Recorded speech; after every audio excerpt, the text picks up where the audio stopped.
Creating a study abroad budget is an important step in planning for study abroad. If you are looking at a CSU IP program, you will want to begin in their database. Then you would want to click on the Program Costs tab seen on your screen. Once we click on this, we find that IP has put together an estimated program cost.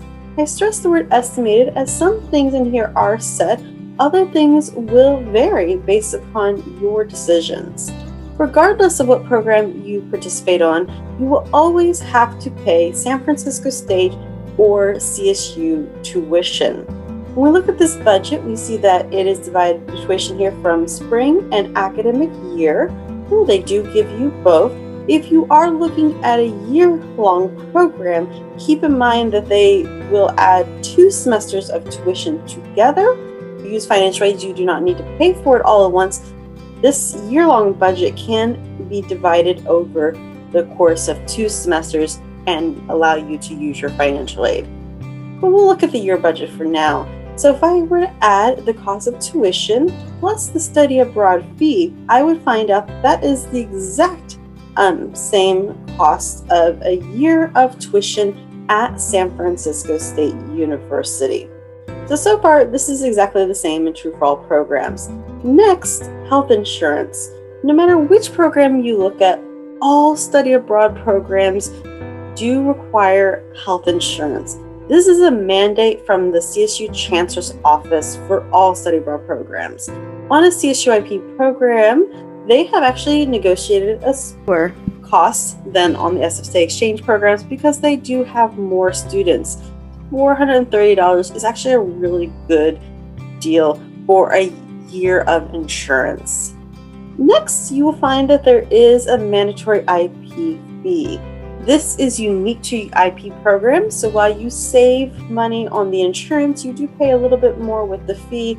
I typically find that together these actually come out to be the same as paying for insurance on SFSA exchange program. So far, again, the cost would be identical. Next, we have on here other expenses. Really a catch-all and will vary dramatically from student to student, as it really is meant to cover anything else that you are going to spend that has not already been addressed in the budget. Next is airfare. This is also an estimate because you will be purchasing your airfare. Most IP programs do not require that you go on a group flight. There are a few. Do look at the page very carefully for your program to see if a group flight is needed. If it is not, then it's up to you, and that means you could use frequent flyer miles. You may be able to find a much better deal than this, but that is the estimate that they are putting in here. They also do lump together visa fees in this estimate. Visa fees do vary a little bit in regards to what is your citizenship. If you are a US citizen, then you can Google the student visa for the country. So South Korea, Google student visa. I could look up the exact cost. But if I don't have US citizenship, say I have for another country, then my student visa would actually be a different cost to an American because visas do depend upon the country of your passport. Cannot nor should you apply for a student visa. You are welcome to look it up or use this estimate here. Next, we have housing and meals. In most programs, it's up to you to choose your housing, not all of them, but to find out how this number is derived, I would go up to the housing tab at the top of the page, read more about the housing options, just to know, do I have a choice of living on or off campus? What would be my options here? And then if it's on campus housing, then this probably is a very good estimate. If off campus can vary dramatically. However, they have also included food. Food, again, makes a big difference. If I'm living in the dorm, maybe I choose to do the meal plan. Maybe I don't. If I'm living in an apartment, I may cook more of my own meals or I may eat out, depending upon personal preferences. And that's where things really do vary dramatically from student to student. The final one is personal expenses. I personally define this as everything it takes to be human. So this is going to be be like deodorant and things, shampoo and things like that, other things that I just need to live as a basic human being that I might be spending, or maybe some other things I'm going to spend like that are more for myself personally. Again, this is a estimate because it really varies from student to student. But regardless, they have put together a total here. This includes everything except for travel. And again, this could be lower or higher based upon how you spend money, but it also might not be reflective of everything because again, travel. So please do click on the next section on the website for more details about how to create a travel budget. But as of right now, this number is actually significantly lower than a year at San Francisco State. Even if I add in travel, my budget might still come in under or the same as San Francisco State, again, depending upon my travel.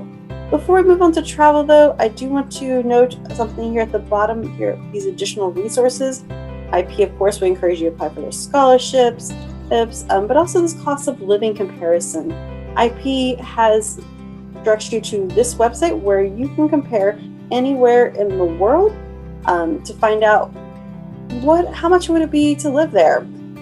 This is really based upon self-reporting data, so people do disagree about the cost of different items. This can also give you a really nice insider perspective on how much it takes to live in that particular country. San Francisco State actually recommends this other website, which we link to on our website. I would encourage you to also look at this one. I like it because it doesn't just tell me what people are spending, say, in Seoul, but it actually gives me a comparison between the two locations. And it actually gives me a percentage. So that personal care we were talking about before, IP estimates that as $3,000. I would take that amount, but I'd also think about, well, how much do I personally spend in a given month? And then multiply that over the number of months I would be in Korea. And based on what I spend in San Francisco, I could potentially reduce that by 30% because those items are 30% on average cheaper in Seoul than they are in San Francisco. So this website here helps me understand if I'm going to buy clothing, that's going to be more expensive, but I'm going to save a lot on housing, save a bit on food and transportation. And if I do like to go out for entertainment, that can also be a discount. So this website can be a really great comparison to your lifestyle. And this doesn't assume any changes to your lifestyle. Of course, when I'm living abroad, I may prefer to eat out a little bit more than I would in San Francisco because I live in San Francisco. But when I'm in Korea, there's going to be more temptations. So it's up to you. I might not just reduce my food budget by 19%, but I might add a little bit more back into my budget to accommodate changes like that. So utilize all these resources to put together not just what IP suggests as a potential budget for the program, but what will be your budget on a given program.